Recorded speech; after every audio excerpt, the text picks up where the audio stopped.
Hi, everyone. Thank you for joining us today. The slide deck will be emailed to everybody after the presentation. Today for CPE credit, you must answer 3 out of the 4 polling questions in order to be eligible for CPE credit. Your CPE certificates will be emailed to you from Witham Learning within the next few weeks. If you have any questions throughout the presentation, please use the questions section on the right-hand side of your toolbar, and we will be answering all questions at the end, or most of the questions. And now I'll turn it over to today's presenters. Great, thank you, Allison. So today we have 4 presenters today. I'm going to talk about, my name is Dan Mayo, I'm a principal at Witham and focus on federal tax policy and M&A. I'm going to be focusing on the federal aspects of tax reform. Also, we have Kimberly Phelan, who's the market leader for international services. She will focus obviously on the international piece. And Hal Tair, who will focus on the trust and estates piece, who is the lead for our PCS practice. Next slide, please. So the focus here, we're talking about tax reform today. There is a lot of change going on, especially the last couple days. And so everything is in flux. And so what we say here is elections have consequences because the Democrats now control the White House, the House, and the Senate. So they have an opportunity to pass the progressive tax reform, which they believe they have a mandate for. When Republicans had control in the prior presidential cycle, that led to the TCJA, which was hailed at the time as a once-in-a-lifetime tax reform. So things do go back and forth. We're now in the world of the Democrats, and we're likely to see significant tax increases and spending in the next, sometime in the next few weeks, 2 months. Next slide, please. So we're going to talk briefly about the Biden's tax proposals, not because they have legs at this point. There's essentially 3 or 4 proposals we're going to talk about. So first is Biden's proposals on the campaign and after he became president. These were the original tax proposals. They're much steeper than what's likely to be enacted. So that's one set of proposals. The next is the House Ways and Means proposals that came out in September. So last month, September 13th, I believe. And then you have a significant scaled back set of proposals there to raise $2 billion. Biden's proposals originally was a $3.5 trillion bill. The House proposals would raise $2 billion. And now you have Senators Manchin and Sinema strongly objecting to even $2 trillion of federal spending. And so they're looking at 1.5. So the final bill now is expected to be 1.5 to 2 trillion, somewhere in that range, and and everything is in flux because even as of recently as 2 days ago, the Democrats gave up on the rate increases because Senator Sinema of Arizona objected and said she would not countenance any rate increases to individuals or corporations. So when you look at Biden's proposals, again, we're going to go quickly through these 2 slides. He would the current rate's 37. He wanted to restore it to the pre-TCJA rate of 39.6 for what he calls high income, which is more than $400,000, high income taxpayers. He would phase out the QBI deduction for those high income taxpayers and a bunch of other things. Notably on the bottom, he would have subjected wages in excess of $400,000 to the 6.2% portion of FICA. That would have been a large tax increase. That's not in the current House proposal, or it doesn't seem to be under consideration at present. Next slide, please.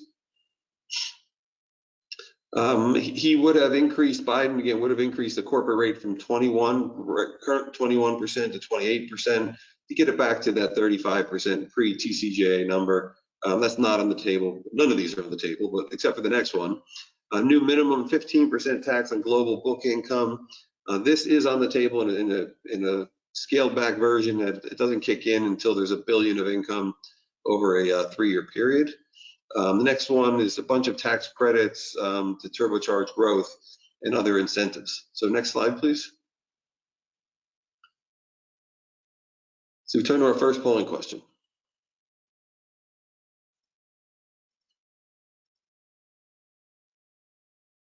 How closely have you been following the upcoming tax changes?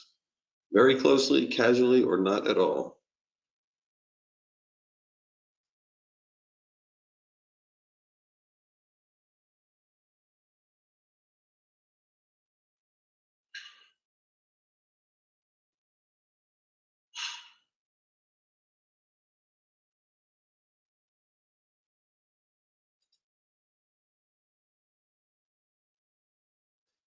Okay, we'll just give it another minute here. We're at 83% voting.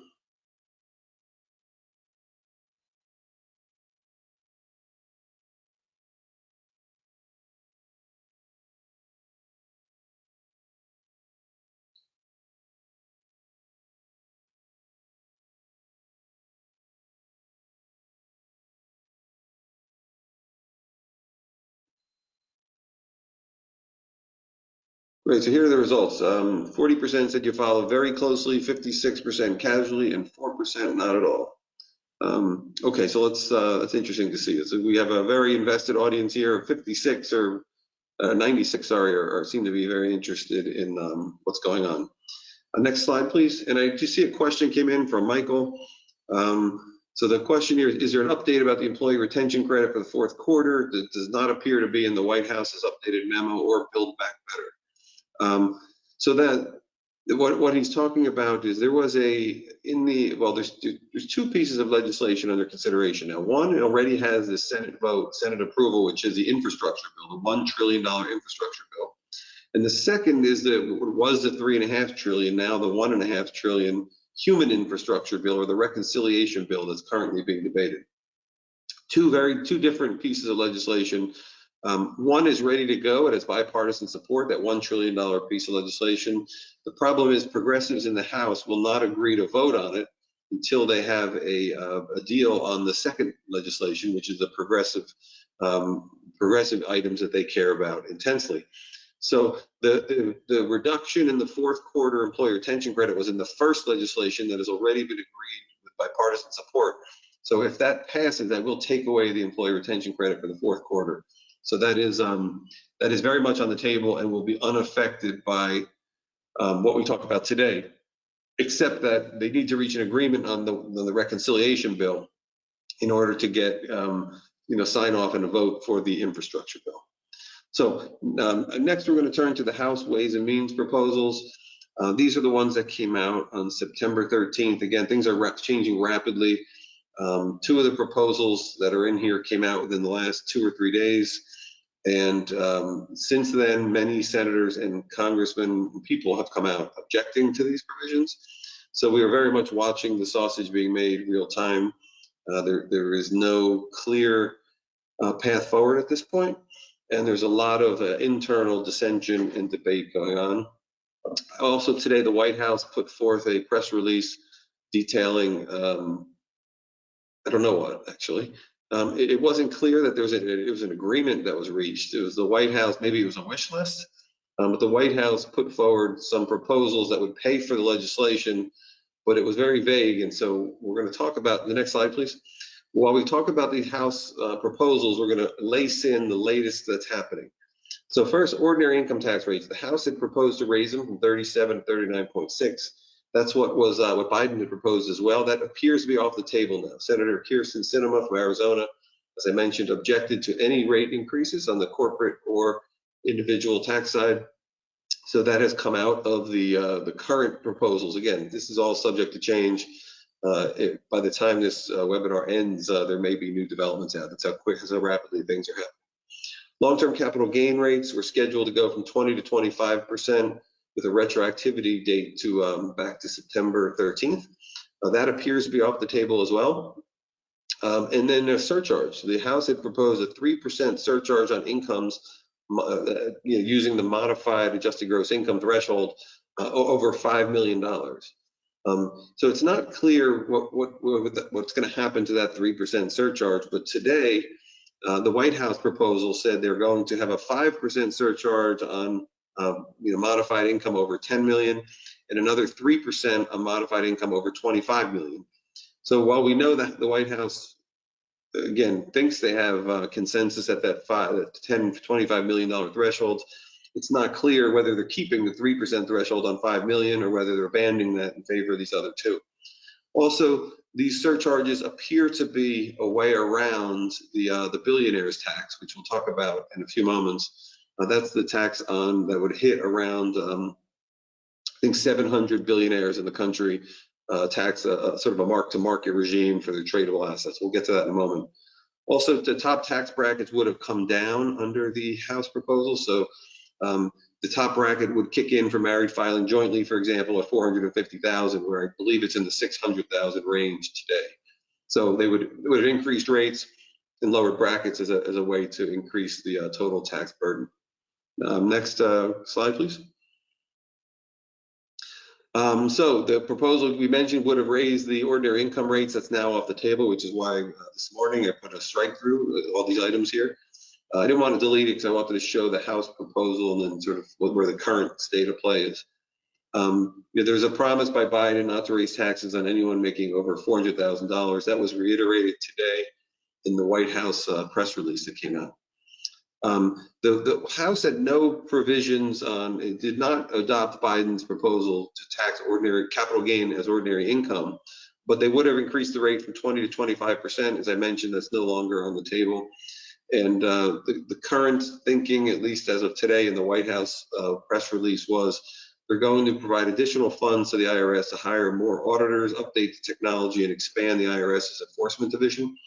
This is because audit rates have dropped dramatically in the last couple of years, partly due to COVID, but partly due to underfunding of the IRS. Audit rates are low to begin with, under 1%, so they're trying to increase the audit rates for the high earners. Also off the table on the bottom here is this bank reporting for IRS. So banks, one of the proposals was that banks had to report to the IRS all bank accounts with activity more than $10,000 in a year of non-wage deposits. This is up from $600 due to extreme pushback from the public. But this proposal, so 10,000 really affects most of the country if you think about it. So they're exempting deposits, but if you spend more than 10,000, that comes out of your bank account for spending, you will be reported to the IRS. Now they claim, and I believe them, I take them at their word, that they're not disclosing individual names to the IRS immediately. It's going to be aggregated data and not individualized, but it would become individualized if certain accounts, raise a red flag with the IRS. So, but this appears to be off the table. There was a lot of pushback against this provision as for privacy concerns and an Orwellian future. So this is not presently on the table, at least as of today. Next slide, please. Okay, long-term capital gain and qualified dividend income gets a preferential rate today of 20% plus that 3.8% net investment income tax. Again, the rate increases are no longer on the table, which is why it struck through all that text. The 3.8% Medicare surtax, that's a net investment income, still applies. We'll talk about that in later slides that will be expanded. And again, the same thing as the other slide, that 3% surtax, not clear if that's going to remain in addition to the 5% and 3% over 10 and 25 million, or whether that is in lieu of that 3%. So next slide, please. So qualified small business stock. This is section 1202 of the code. It provides an exclusion of capital gain from gross income. It's one of the biggest and most powerful exclusion provisions in the code, because it really literally exempts up to, well, usually 10 million for most people, but it can exempt up to 500 million of capital gain from tax completely. So next to the step up in basis on debt, this is a tremendous provision. There's a bunch of requirements. You have to hold the stock for 5 years, have to have a qualified business, have to use the assets in the trader business. And this was always thought to be inviolate, this provision. There hadn't been proposals to modify this in recent years. Out of nowhere, the House came out with this proposal to eliminate, there's a 50%, 75, and 100% exclusion percentage for anyone who started a company after around the midpoint in 2010, somewhere around there. There's 100% exclusion. They proposed to eliminate those 75 and 100% exclusion brackets for people making more than $400,000 a year. And it is very broad, and this would also be retroactive, so it couldn't be avoided. So this, again, not clear if it's still on the table or not. It was not in the White House document that was issued today. That doesn't mean it's off the table, because what was unclear from the White House memo was whether what they listed in there were the only provisions or whether the changes to the provision. So this is still in play, but it's not clear that it's going to pass. Next slide, please. Net investment income tax. This is that 3.8% surcharge for the Medicare. And this would, right now, this is provides to essentially passive income. And they would expand the base to include active business income for those making over 400,000 a year. This one is was listed in the White House memo that came out today. So if you get active income and gains coming from K1s, they will be subject to this 3.8% net investment income, so tax. Next slide, please. The QBI, qualified business income deduction. The QBI deduction, again, this is a House proposal. This is not mentioned in the White House document, so it's not likely that this will survive. But the QBI deduction would be limited based on your, the filing status here. So married filing jointly would be 500,000, et cetera. And this is an additional cap and not an AGI limitation. Oh, so here we have Jeremiah Ramos just joined us. He's going to take us through the rest of the federal piece, and then we'll turn it over to the next speaker after him. Jeremiah? Yep, so going on to some of the other business provisions, one of the major ones to come out is the excess business loss limitations. So as those who've kind of known about these excess business loss limitations, it's been a little tricky because they went in and out in a sense. They were in due to the TCJA, then they were shortly out because of some of the CARES Act provisions. But as of 2021, they are back in, and under these proposals, they would be back in, but with some modifications. So the modifications would be no sunsetting in 2026 when a lot of the TCJA provisions would expire. Likely these would just remain for those individuals with income over that $400,000 AGI threshold. Another difference is that, as we know, there's a $250,000 allowable deduction for business losses against other non-business income, such as portfolio income, capital gains, and whatnot. This would go away for individuals and married couples. So it would disallow any excess business losses for that taxable year. Of course, there's going to be allowable carryover. So if those losses can't be taken in the current year, they can be carried forward to next subsequent years. The biggest effect is going to be those taxpayers that have significant losses coming from their trade or business, and this is regardless if it's active or passive. So not only do you have to worry about basis issues, passive loss activity issues, at-risk limitations, you also need to worry about these excess business loss limitations. So if you have clients with a lot of portfolio income, a lot of capital gains that they're going to be realizing in the next year or so, and they also have business losses, they might have difficulties deducting those business losses against those non-business income. Next slide. There's also some new wash sales and constructive sales provisions that will encompass some more assets that weren't included previously. So a lot of this we take for granted because a lot of our clients, they get brokerage statements, 1099s, which list out these wash sales and constructive sales. So we don't really worry about it too much unless it's reported on 1099. However, this is going to be expanded to digital assets like cryptocurrency. So if you have any clients that are currently investing in Bitcoin or other cryptocurrencies, or maybe some non-fungible tokens and NFTs, you could have a situation where they might not be reported in a traditional way. You might have some lag with some of these large cryptocurrency exchanges where they might not be reporting it correctly.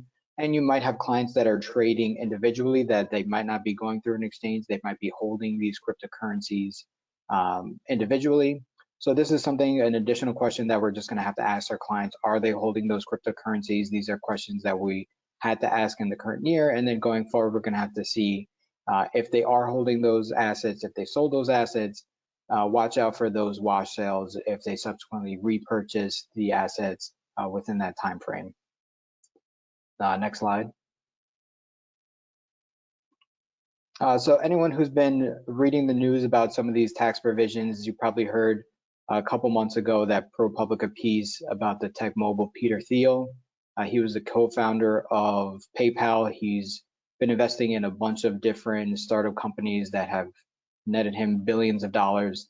And the story came out that he's holding approximately $5 billion in a Roth IRA.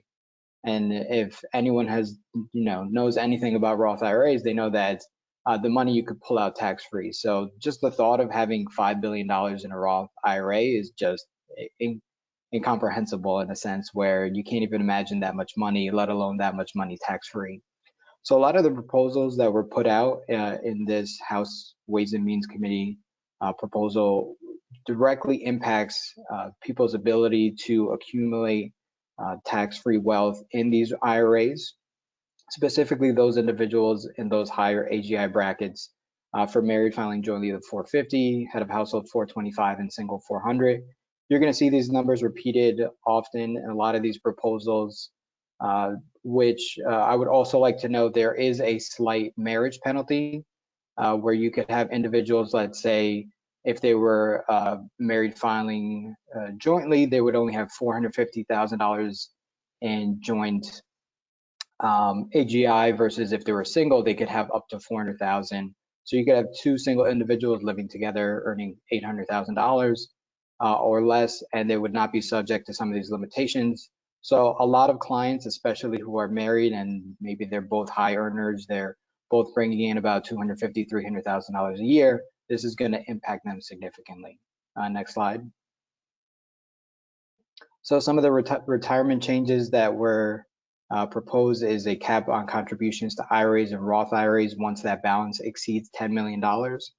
There's also some accelerations of the withdrawals of those accounts once that account hits $10 million. So you're going to see accelerating RMDs for IRAs, Roth IRAs, and defined contribution retirement accounts. Also in the provisions, there's a closing of the backdoor Roth IRA.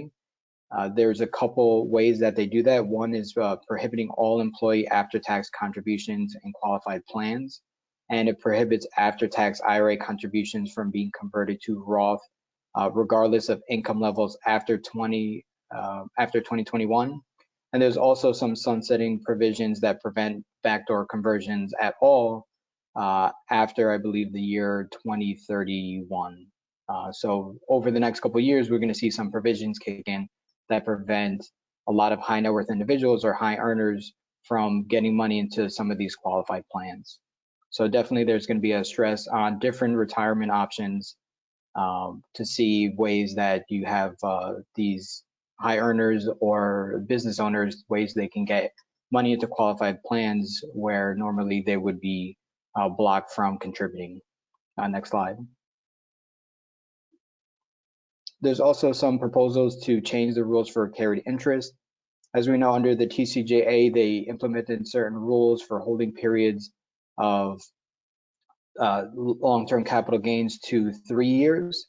The proposal is to push that back all the way to 5 years. There's also some holding period rules, some additional rules for tiered partnerships to prevent taxpayers from circumventing these rules based on creating some of these more complex partnership structures and the way that the compensation is added to different partners, that there's going to be some provisions to extend those holding periods out so that in certain situations, a lot of taxpayers won't be able to bypass that 5-year holding period. And again, the AGI limitation for this is going to be for those taxpayers who earn over $400,000. Next slide. Another popular topic that's not exactly in the House Ways and Means Committee proposals, it hasn't really been discussed in the news, it hasn't really been hashed out on paper. A lot of this is just kind of backdoor discussions on whether or not we should have a SALT cap deduction at all, whether it should be raised, let's say, from 10,000 to 20,000. So a lot of middle class individuals living and working in some of these higher tax states like New York, New Jersey, that they can deduct more real estate taxes without being able to extend that to some of the higher earners. There's also talk about the elimination of SALT cap altogether for 2 years. So a lot of these provisions, they have to work it within that budget that, let's say they do 1.7 or $2 trillion. The way they do it is over a 10-year period, so they can mess around with some of these provisions to get some of those cost savings or allow for certain spending through the tax legislation so that it might not cost as much if they just let it expire for 2 years and then bring it back after that. There's also proposals on eliminating the cap on state and local taxes, but bringing in some of the overall limitations on itemized deductions, such as pre-TCJA. And then we also have to remember that the AMT is still in play. So even if the SALT cap were to be eliminated, clients would still have to watch out for the SALT cap in the AMT, as of course it's going to be an add back. Next slide. So one of the wildcard provisions that Dan was mentioning before is this billionaire's income tax. This has definitely been marketed in the primaries. For a lot of the Democrats have announced some of these plans. It's been mentioned a lot in the news, but it hasn't actually been in the forefront, or hasn't been written down since a few days ago. I believe it was yesterday that the Senate Finance Committee Chair Ron Wyden actually came out with the plan on taxing unrealized gains for billionaires for their tradable assets. So this is expected to only impact about 700 individuals, but it's expected to raise hundreds of billions of dollars. So the goal is to prevent billionaires from holding these appreciated assets. So for example, you have Elon Musk, you have Jeff Bezos, who are able to amass hundreds of billions of dollars through appreciation through their stock. And they're also able to borrow against that stock and fund their lifestyle through some of these loans that are collateralized by those stocks. So the provision would only impact taxpayers that earn more than $100 million annually, or that have more than $1 billion in assets over 3 consecutive years. Would include loss carryover provisions and limited carryback provisions up to 3 years. And there's also a lot of different provisions within the law that prevent, for example, splitting up your assets within a bunch of different vehicles, such as trust, or putting your assets into a closely held corporation. Also, additionally, there's workarounds where, of course, individuals who don't have a lot of liquid assets, maybe they're a billionaire, but it's tied up in non-tradable assets. There's some provisions where you can either make an election over a 5-year period where you can pay some of that tax, or there's provisions that they understand that you're not be able to trade some of these assets, you're not able to liquidate them, and you'll pay kind of a surcharge every year for holding those assets. There are transition rules provided, like I mentioned before, of a 5-year period. I'm assuming that if this were to go in place, a lot of taxpayers would opt that 5-year period instead of paying it all at once, just so they're able to liquidate some of these assets over a 5-year period. Because as you can imagine, if every billionaire were to liquidate a third or 20% of their portfolio, the stock market wouldn't look too great. And if you want more information on this, we do have some links in the slide of the full 107-page provisions. And also, if you don't want to read the whole 107 pages, there's a 1-page summary and also a 11-page more detailed synopsis. Next page. Next, we're going to be talking about some of the corporate taxes provisions. Next slide. So originally there was a lot more substance when it came to corporate taxes. A lot of it you're going to see in the the international portion of the provisions, but as it comes to corporations that are within the United States, the tax rates were expected to be gradual, in a sense where they were a flat tax, but then they would be converted to a gradual from 18 to 26.5%. Those provisions, as Dan mentioned before, were eliminating in some of the negotiations, just for some pushback that they didn't want to raise those rates for those high net worth individuals as well as those corporations. But there is a provision of a 1% surcharge on corporate stock buybacks. I think that's more of a provision to go after certain of those buybacks. It's not expected to raise a lot of revenue, but it is more of a policy piece. Next slide.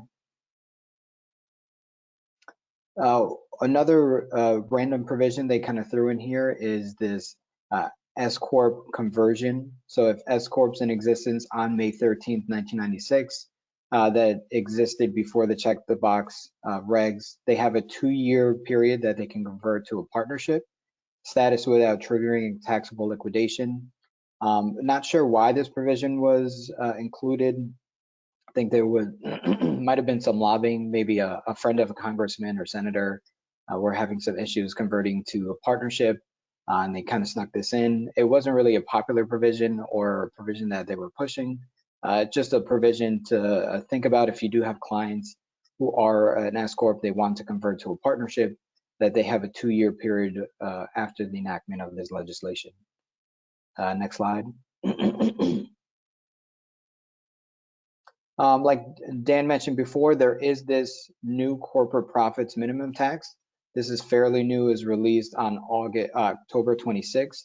This would replace the rate increase for corporations, and it would specifically target those larger corporations that we all know, like Walmart or Amazon, that report billions of dollars in profits on their financial statements, but pay little to no corporate income tax every year.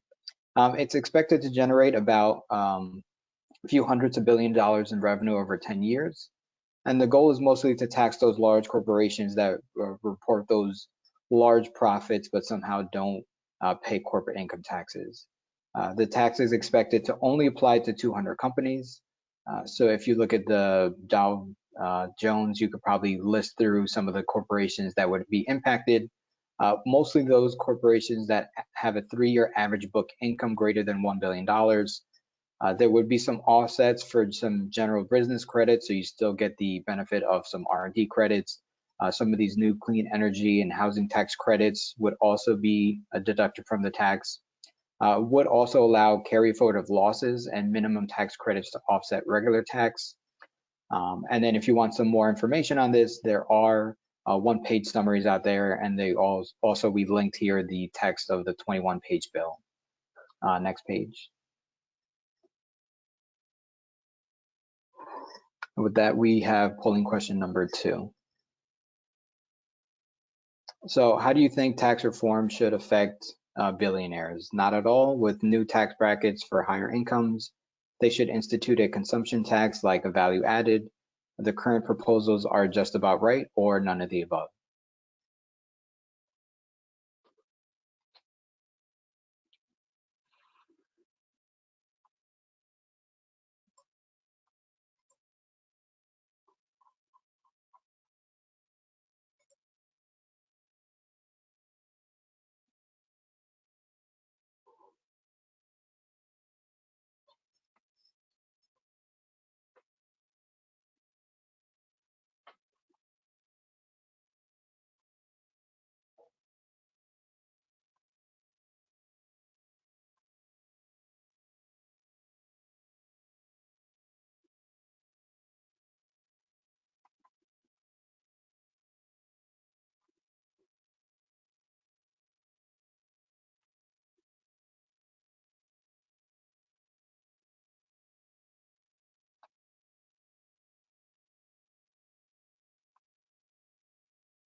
And it looks like the highest was with new tax brackets for higher incomes. So with that, our next section is some of the international provisions, and Kimberly's going to cover those. Thank you, Jeremiah and Dan. Yes, we're going to talk about some of the international tax reforms that have been proposed. During 2021, we may see a really big, significant change in international tax, the biggest since 2017, when we saw the Tax Cut and Jobs Act of 2017, which made a lot of international changes. Why? Well, obviously to fund the infrastructure bill. Now, with what came out today, there was not a lot that addressed some of the international provisions that have been proposed. So we're going to talk about what's been proposed, because they may or may not make it in, but there's a good chance that a lot of it will make it in. We're also need these reforms because there was a lot of correction and refinement for what came out in 2017. And finally, if you had been following the news recently, the OECD global provisions have put in place a 15% minimum corporate tax, worldwide, and so some of this will align the US with those proposals. Next slide, please.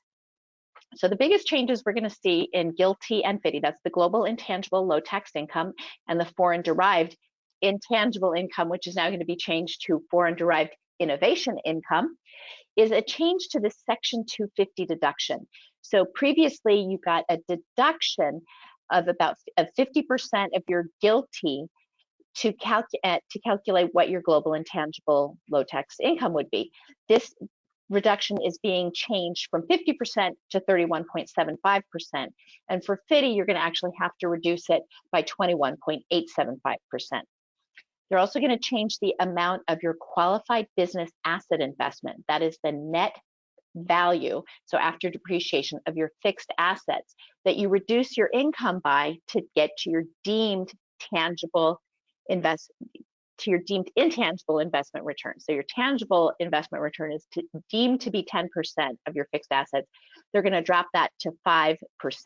That means that your FDII eligible income will actually go up, but your GILTI taxable income will also go up. That means you'll have to include more income under GILTI, and you'll get a beneficial tax rate under FDII on more of your income. The other big change is that GILTI will be done on a country-by-country basis. Currently, you look at all of your GILTI income across all of the countries, and you get to net it all together. If there's a loss in one country, you can't use those assets to reduce your qualified business asset investment to reduce your GILTI, but you generally kind of lump everything together and then calculate your GILTI, and then you can take a foreign tax credit based upon, again, all of those countries put together. Now, they're going to be done on a country-by-country basis and at the shareholder level, so you're not going to be able to net losses in one country versus gains in another country. But with that, if you have losses in one country, you'll actually be able to carry forward those tested losses to offset income from that country in the future. Also, currently, you can only claim 80% of your properly allocable foreign taxes as a foreign tax credit against your GILTI income. That is going to increase from 80% to 95%. So what does this really mean? Let's go to the next slide and I'll show you some examples. So first, let's say you were earning $1 million overseas, you had $500,000 of qualified business asset investment, and you were paying tax in the home country at a rate of 12.5%, Ireland. So under the current provisions, you'd get your 10% of your qualified business asset investment to get you a deemed intangible return of $950,000. You get a 50% deduction, and then you apply a 21% corporate tax rate to that, and you get U.S. taxes of $99,750. But you've paid $125,000 in taxes. You get to take 80% of that, and you end up with no additional U.S. taxes. Let's say instead we now put these proposed changes in place. Your qualified business asset investment drops to $25,000. Your deduction under 250 drops to $309,000. You're left with $139,000 of U.S. tax, and even when you claim 95% of that, you're still paying almost $21,000 more in U.S. tax than you were under the old regime. Next slide. This next calculation looks at the netting rules in two countries. So you earn $1 million in country one, $2 million in country two. But if you look at the foreign tax rates, you're paying 17% in country one, and you're only paying a 10% rate in country two. So previously, you'd go through your whole calculation, just like we did before. You'd have your GILTI income of $1.4 million, 21% corporate tax rate. You'd be able to net your foreign taxes together at 80%, and you'd only pay $12,700 in additional U.S. tax. Under the new rules, you have a reduction in your QBI from 10% to 5%. You have a reduction in your Section 250 deduction from 50% to 31.75%. And now you're left with $425,000, almost $426,000 in U.S. corporate tax. And when you calculate, but when you have to do it on a separate country basis.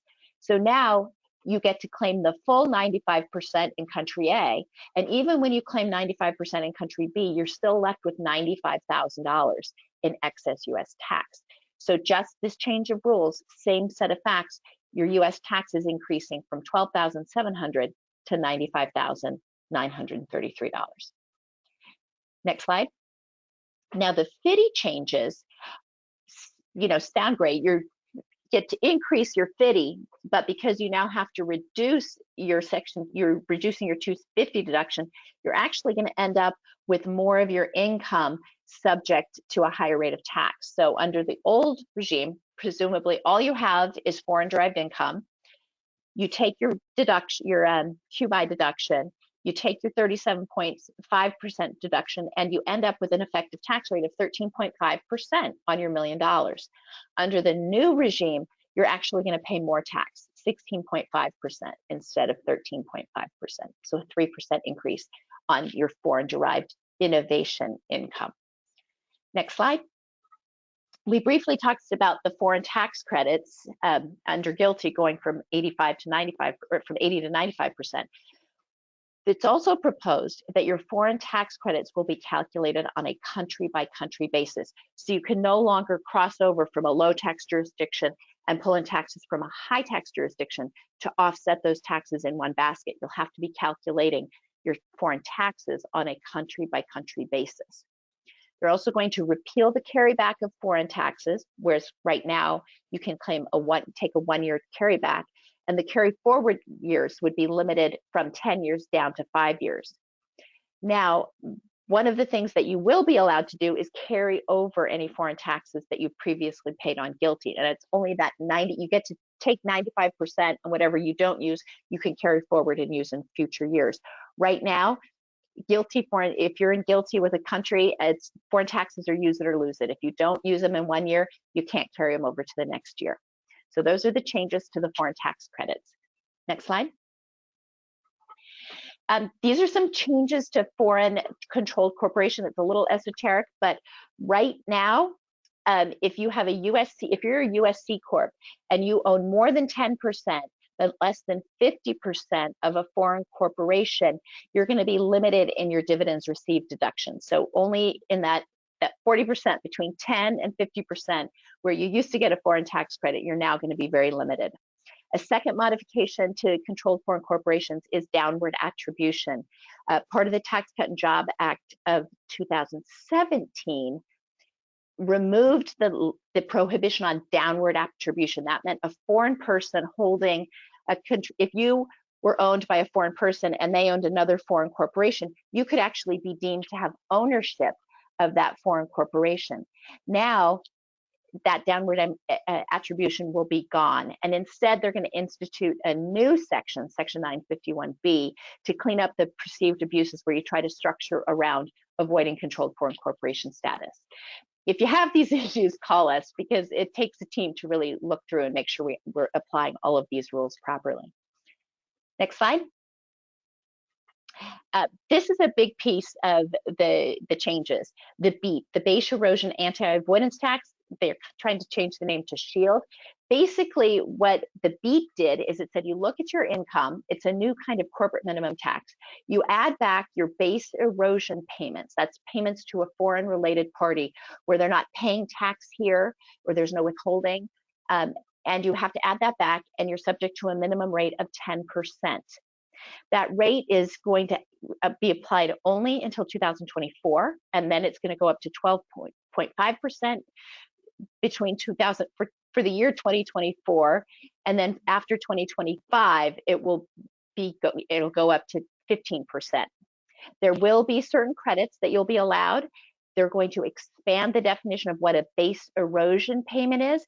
So basically, it's payments to foreign parties. It will now include payments to foreign parties that have to be capitalized into your inventory, or it's amounts you pay for foreign inventory that exceeds the foreign party's cost. So those are two new BEAT payments, or base erosion payments. Also, interest and royalties are included in base erosion payments. Basically, any payment to a foreign entity where they're not paying US tax on it. You can exclude from your base erosion payments that are subject to US tax, or including withholding, or payments where in the foreign country they're subject to a rate at least the least applicable to the BEAT rate, which right now is 10%, going up to 12.5% and then 15%. So if you're paying tax in the foreign country on whatever you're paying to that foreign country, you can pull that out of the BEAT. But this is, it was in 2017, continues to be a new corporate minimum tax when you're paying related parties. Next slide. The digital economy. This is a big change. This is coming out from the OECD. This deals with, think about like Netflix. Netflix can be based in the US. It can have billions of dollars of sales around the world. Let's say they have millions of dollars of sales into France. I'm using France for a reason. But they have no permanent establishment. They have no connection into France. All that they're doing is providing content into France. So the OECD has been looking at this saying, well, how should we allocate this profit? They need to have an international consensus so we have a mechanism for looking at these controversies. Where should the income be taxed? And also avoiding double taxation if it's taxed both in France and in the US. Netflix was the good example of this. France was one of the countries that went ahead and put a digital service tax in place. So with the changes coming out of the OECD, one of the things is that the countries will eliminate their unilateral digital services taxes. So what we're looking at is we're looking at market consumer-based taxation. So what markets are you accessing where the consumers are? So this new digital tax will apply to companies with greater than 20 billion euro in revenue.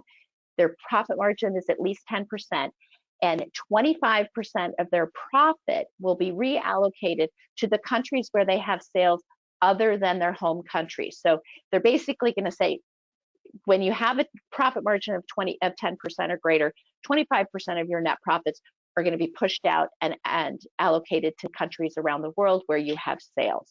Let's see how this gets implemented. Just passed. Next slide, please.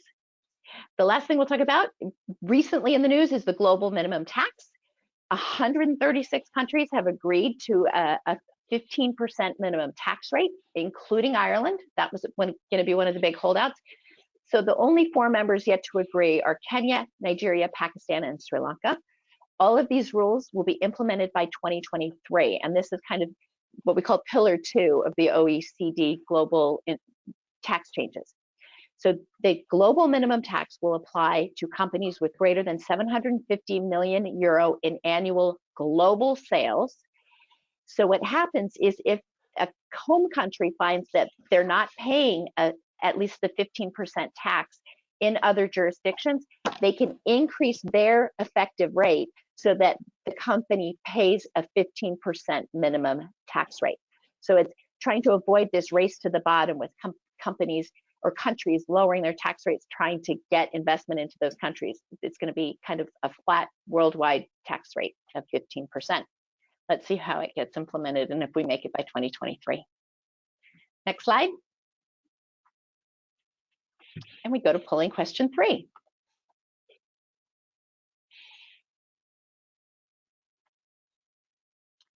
During 2021, we may see the most significant changes in U.S. international taxation since the TCJA. Why?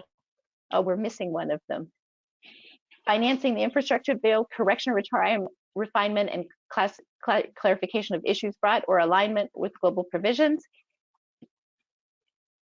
Pick one. What do you think is the biggest reason?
46% said financing the infrastructure bill. I would agree. I think the alignment of OEC provisions is coming in that last little piece of the 15% global minimum tax rate, maybe a little bit on the digital tax. We do need to see some correction on the issues brought about by TCJA, but yes, we will need to finance the infrastructure bill. It is now my pleasure to introduce Hal Turr, and Hal will take us through the estate and gift reform. You can go to the next slide. Good afternoon. So in the last few minutes, we will talk about the current estate and gift tax law, the proposals that were listed in the tax reform bill that, although did not make the framework that was released this morning by President Biden, these may be items that may make it into the final bill, or we will need to consider for future planning. Just a little history right now, the current state gift and GST exemption is 11.7 per individual. So a married couple can pass 23.4 million estate and gift tax free. If no legislation is enacted because of the sunset rule under the Tax Cuts and Jobs Act, it will go back to $5 million index and inflation in 2026. The proposed legislation in the House Reform Bill was to accelerate this sunset effective January 1st, 2022, where based on the inflation calculation would have been projected to be about $6 million per person. One thing that this did give some certainty to, there was some thought that the changes in the estate and gift tax exemption would be retroactive to January 1st, 2021, at least that this House Reform Bill said no, it would go to January 1st, 2022. So those who have remaining gift and estate exemptions can utilize that before the end of the year. Next slide. What's important was what the proposed changes in the House bill did not address. One was the change in the tax rate. The progressive wing of the party wanted to increase the estate and gift tax rate to 50 and 55%. The rate stayed at 40% above the exemption. The annual exclusion was $15,000 per donor, jointly $30,000 for a married couple.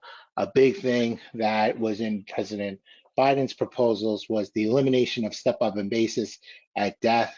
There would have been a carryover basis regime or an income tax event at someone's death. Now you still get step-up and basis when someone passes away, but remember that if you gift assets during lifetime, it's carryover cost basis. Also, what was not addressed is portability of a deceased spouse's unused exemption. That came in 2010, where if one spouse dies and did not utilize their whole estate exemption, the surviving spouse or the executor can file an estate tax return and portable carry over the deceased spouse's exemption to their own and then utilize that. Other items is a crummy power, commonly referred to as crummy power, an annual right to withdraw from existing trusts. Proposals were going to limit the number of crummy powers that were going to be available to fund trusts using that annual exclusion. That is not in the proposed bill. Next slide. So what we've talked to clients about, again, is to utilize that lifetime gift exemption before it decreases either in 2022 or 2026. And the IRS issued regulations in 2019 that state that there would be not a clawback of or recapture of gifts made in excess of the lifetime exemption. So for example, if an individual made that $11.7 million exemption in 2021 and then passes away in 2022 when the exemption is only $6 million, that estate is not going to be subject to estate tax because they made a gift in excess of the $6 million of that $5.7 million. Conversely, and here's where some confusion comes in, if I have an $11.7 million exemption, and in my example, I say I give $6 million away, and then the exemption goes to $6 million, well, it's the gifts reduce the exemption at the time. So 6 minus 6 is 0. So a lot of clients saying, well, what if I only make gifts of $4 million now? Do I still have $6 million next year? The exemption goes down to $6 million next year, and I only make a $4 million gift now. Then next year, I only have $2 million of gift exemption. So we've been talking to clients about utilizing their exemptions. For the moderately wealthy clients, $30, $40 million, maybe only have one spouse may utilize their full $11.7 million exemption, at least get one bite of the apple, utilize that spouse's exemption, and then the other spouse will still have the $5 or $6 million to gift in the future. Next slide. So use that gift now above, but they're only going to get the benefit if you use it over 6 million. A lot of clients are thinking about gifting to what's called the Spousal Lifetime Access Trust before the enactment of the proposed legislation.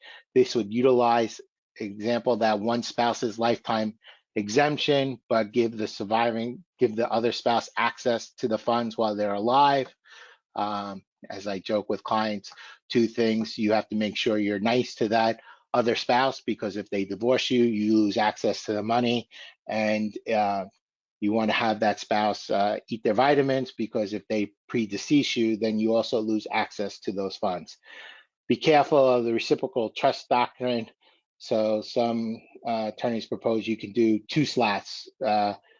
One spouse A does a slat for spouse B does a slat for spouse A.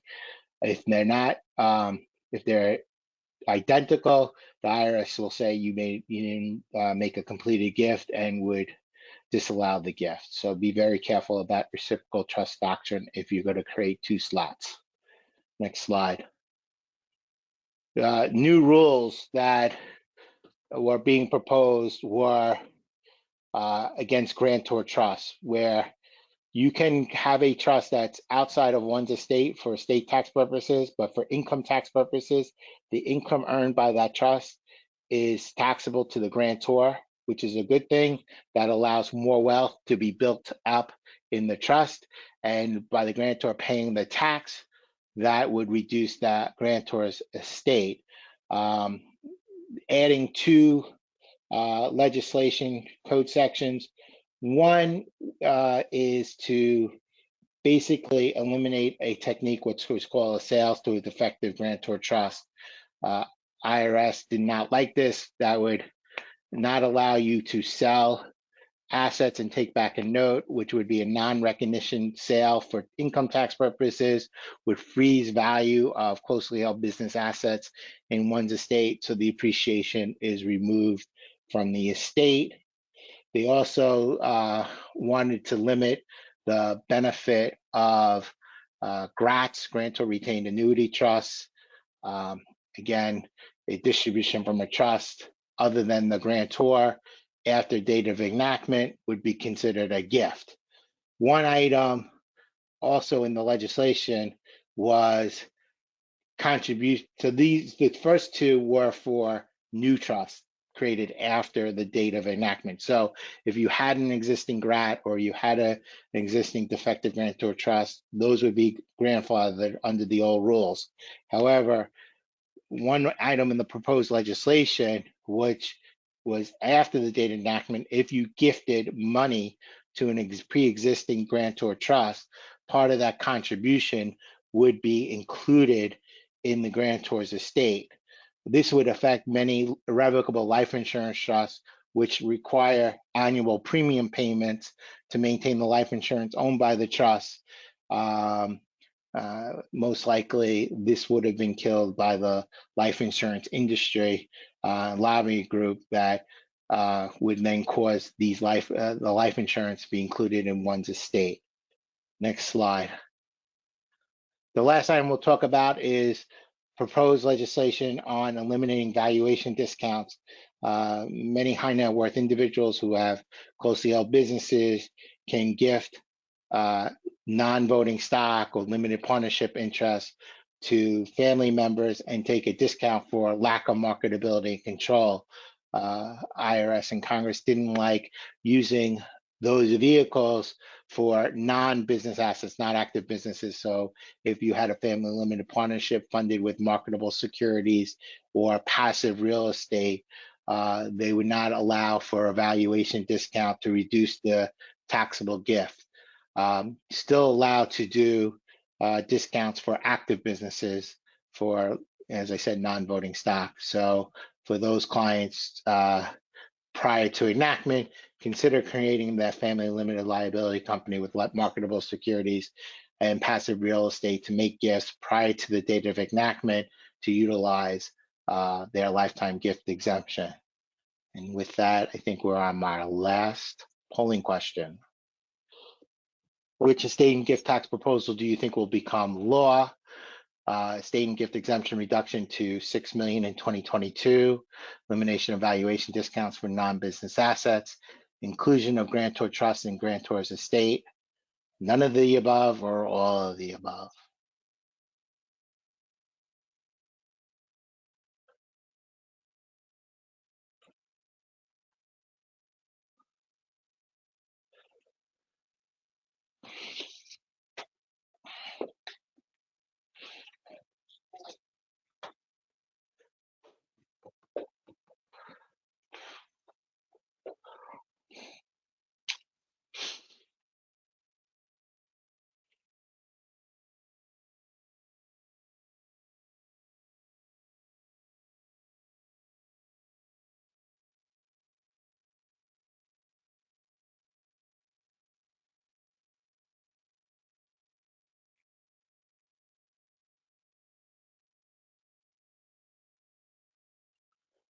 And the results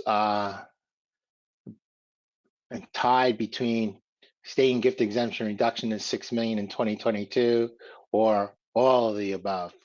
Well, if the framework is any indication of what possibly happened, I think the 16% that said none of the above may be correct, but we're all going to wait and see what happens over the next couple of days with the votes in the House and the Senate. Allison, do you want to wrap up? Allison or Erin? Yes. Yep. Thanks everyone for attending today. We had one question, I think, here that wasn't answered through the chat, but we'll also be sending out an FAQ with some questions and answers to all of the attendees. So if you have everyone's contact information, feel free to reach out and we'll share the PowerPoint, the recording, and the FAQ document in the next few days. Thank you, everybody. Thank you. Thank you.